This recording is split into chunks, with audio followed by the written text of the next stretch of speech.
Fala, gente boa! Bom, na semana passada eu contei um pouco, né, da história da Rua Padre Kolbe, né?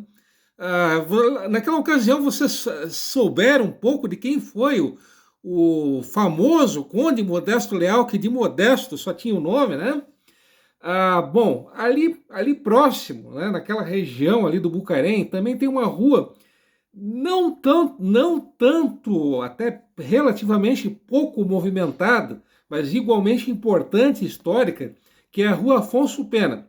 Bom, dito isso, surge aquela pergunta que não apenas vocês que estão tendo a coragem, né, a paciência de assistir esse pobre, anônimo e desconhecido youtuber estão fazendo, mas também não só o Brasil, o mundo, mas também os outros, todos os habitantes dos demais planetas do universo estão perguntando, né? Até os alienígenas estão querendo saber. Afinal de contas, quem foi o tal do Afonso Pena? O que esse cara fez para merecer batizar uma rua tão, embora pouco movimentada, como eu disse ainda há pouco, uma rua histórica, né? Bom, o Afonso Pena, o famoso Afonso Pena, né? Hoje, nome de rua, era esse cara aqui, ó. Um cara de quem está vendo um show de striptease da Regina Casé, tá? Esse rapaz aqui, ó. Esse é era o famoso Afonso Pena, tá? Bom, o Afonso Pena, ele era mineiro de uma cidade, de uma vila, né? Chamada Santa Bárbara do Mato Dentro. Inclusive até tem uma gravura dessa cidade aqui, né? Essa cidade de Santa, hoje, né, ainda essa cidade, ela ainda mantém esse nome de Santa Bárbara, né, mas o Mato Dentro já foi tirado, né? Então o mato tiraram o mato, né? É só Santa Bárbara hoje em dia. Essa cidade de Santa Bárbara, tá? Na última vez que a população dela foi contada, isso em 2018, há 5 anos atrás, a população de Santa Bárbara era de 30 mil e pouco, era de pouco mais de 30.400 habitantes. Então é uma cidade pequena. A cidade de Santa Bárbara, ela está localizada a 105 quilômetros de Belo Horizonte. E essa cidade ela surgiu em 1704, durante uma expedição bandeirante, e ela surgiu, como tantas cidades do interior de Minas Gerais. Santa Bárbara surgiu em função da descoberta de veios de ouro, de minas de ouro. E, inclusive, a extração, a atividade mineral ainda é um dos alicerces da economia de Santa Bárbara.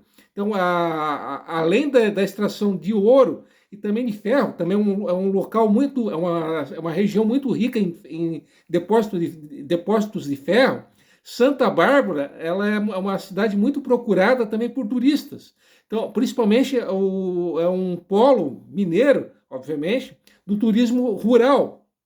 Então, o turismo rural, a atividade mineral, como eu acabei de citar, e a produção de mel são os principais alicerces da economia de Santa Bárbara, né? E, inclusive, até tem uma gravura aqui, uma gravura possivelmente do século XIX, da cidade de Santa Bárbara, né? Esse vilarejo onde nasceu o cara, o Afonso Pena, tá? Então essa aqui era Santa Bárbara do século XIX. Como eu disse ainda há pouco, o nome da cidade era Santa Bárbara do Mato Dentro, né? Por incrível que pareça ser o nome dessa cidade, né? Mas vocês ainda estão perguntando, né? Mas afinal de contas, quem foi esse rapaz aqui? Ó? Bom, o Afonso Pena, ele nasceu em 30 de novembro de 1847, e ele se formou em Direito, né? Inclusive o Castro Alves, que dispensa qualquer comentário, qualquer apresentação, foi um colega de turma dele, do Afonso Pena.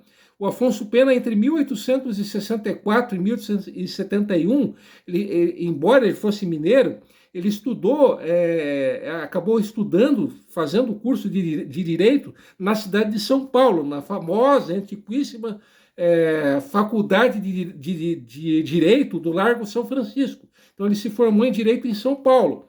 E, como eu disse ainda há pouco, um dos colegas de turma dele foi o Castro Alves, né, que todo mundo está careca de saber quem foi, né? Famoso, grandíssimo poeta Castro Alves. E em 1871 ele acabou retornando a Minas Gerais. Ele foi deputado provincial, que equivale hoje a deputado estadual lá em Minas, né?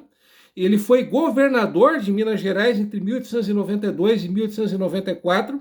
Ele foi ministro da Guerra em 1883, ministro da Agricultura e Obras Públicas entre 1884 e 1885 e ministro da Justiça. Isso, caso eu não esteja enganado, em 1886, né? E ele era uma figura bastante próxima, né? O rapaz aqui, ele era muito próximo do Dom Pedro II. Inclusive, ele foi conselheiro do Império, né?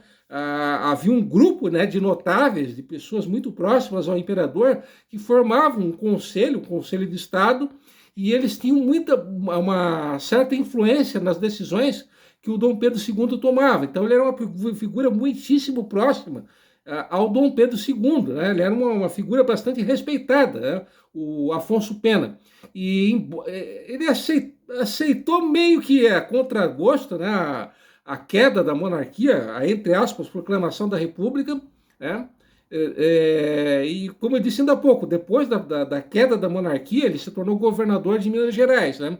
Inclusive, foi por causa dele que houve a transferência da capital de Minas Gerais, de Ouro Preto, né, uma cidade antiquíssima, muito bonita, por sinal, para Belo Horizonte. Inclusive, Belo Horizonte foi uma das primeiras cidades planejadas da história do Brasil.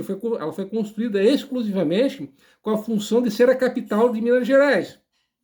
Inclusive, o projeto, né, o urbano, o projeto de Belo Horizonte foi inspirado no projeto da construção da cidade de Washington, né, a famosa capital dos Estados Unidos, né?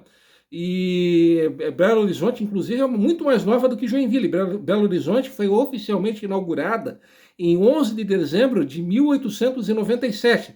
Entre 1897 e 1901, Belo Horizonte teve outro nome, que foi Cidade de Minas, né? Esse nome atual, Belo Horizonte, ele só surgiu em 1901, né? E o Afonso Pena, ele foi uma pessoa que, talvez a pessoa que mais lutou para que surgisse Belo Horizonte, né? E, além disso, ele foi presidente do Banco da República, que hoje é o Banco do Brasil. Ele foi senador da República entre 1899 e 1902.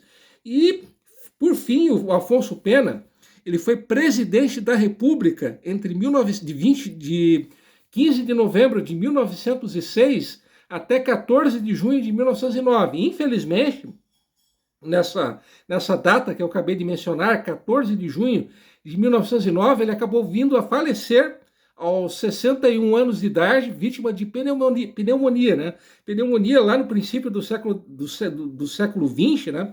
Ali por volta de 1910, até mais ou menos a década de 30, era, mal e porcamente comparando, seria uma doença quase que fatal, né? Dificilmente alguém que tinha tuberculose e pneumonia acabava escapando, né? Infelizmente, esse foi o caso do Afonso Pena, né? O Afonso Pena, que inclusive é o único presidente da República até hoje que faleceu no exercício do cargo.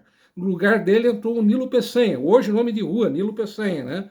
Que era mulato, diga-se de passagem, o primeiro presidente da República afrodescendente, o primeiro presidente brasileiro, né, a ter sangue negro. Depois dele, só Fernando Henrique Cardoso, né? Fernando Henrique Cardoso, que inclusive chegou a declarar, né? Eu sou mulato, né?